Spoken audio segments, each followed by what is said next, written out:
The paper we're diving into today is Soteriologija, Doktrina o spasenju iz pastorske perspektive by Aleksandar Trajkovski. Honestly, just reading that title makes me feel like I need to take a deep breath. It's a mouthful, but it's also so rich. Yeah, for real. It's like soteriologija. That's just a fancy word for the doctrine of salvation, right?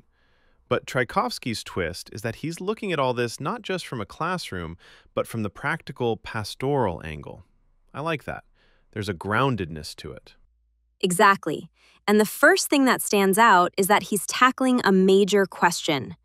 What does it mean to be saved, biblically and existentially? And why does it matter? Not just to theologians, but to, people sitting in the pews, or even in their living rooms with a cup of coffee, wondering where they stand. That's the crux, right? The gap between theory and lived experience. So, Trajkovski asserts that soteriology, or the study of salvation, isn't just for the experts. He actually laments that people can get nervous about these big words and shy away. But, at the end of the day, he's saying if you care about the gospel at all, you should care about soteriology. Yep. And what's cool is how he breaks down what that gospel, or evangelion, actually is. He starts with the basics, using scripture, 1 Corinthians and Romans, explaining how Christ's death and resurrection is central. But then he emphasizes, not just believing a set of facts, but actually responding to the message in faith and perseverance. Yeah, and he really wrestles with both the how and the what of salvation. Like, how is someone actually saved?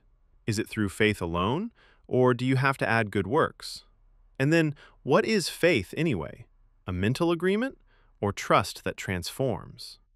What I appreciated is that Trajkovski doesn't leave it in the abstract. He walks through those biblical arguments, especially that debate about faith versus works. Paul says faith alone, but then James says faith without works is dead. So which is it? According to Trajkovski, it's actually both, but in different senses. Paul's talking about how you get right with God. It's faith alone, no merit of your own. And then James is more like, how do you know that faith is real? Well, it produces a changed life.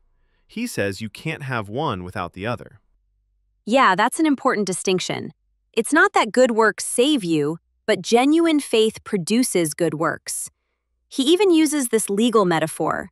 A judge can declare a person innocent if the penalty's been paid, but that doesn't mean the person did anything to earn it. Right. And then the whole bit about how the Old Testament sacrificial system was just a shadow. It couldn't actually remove guilt. Only Christ's self-sacrifice could.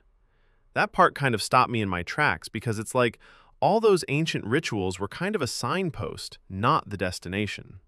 I got caught up thinking about that too, like how we all kind of set up little rituals in our everyday life, hoping they'll give us that sense of being okay. But Trajkovski says, no, the point isn't the ritual, it's the relationship. Anyway, sorry, that might be a tangent. Ha, but a good one. I mean, Trajkovski would probably agree, since he keeps stressing salvation is holistic, body, soul, community. He even talks about how being saved affects your view of yourself, others, and the world. And he's pretty direct about the danger of oversimplifying. He warns against narrowing the gospel to just a single prayer or some emotional moment. But he also pushes back against making it so broad that it's just, be a nice person. That's so necessary today, honestly. It's easy to go to one extreme or the other. Either faith becomes this checkbox, or it just means nothing distinct at all.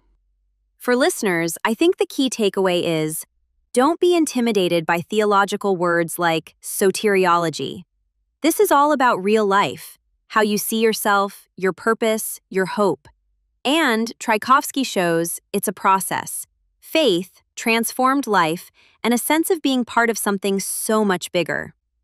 Yeah, and also, academic research like this, it's not the final word, but it gives you tools and language to wrestle with those huge questions. Ultimately, it invites you to reflect rather than just accept easy answers. Absolutely. And I think that's something worth sitting with. maybe even chatting about with a friend over coffee.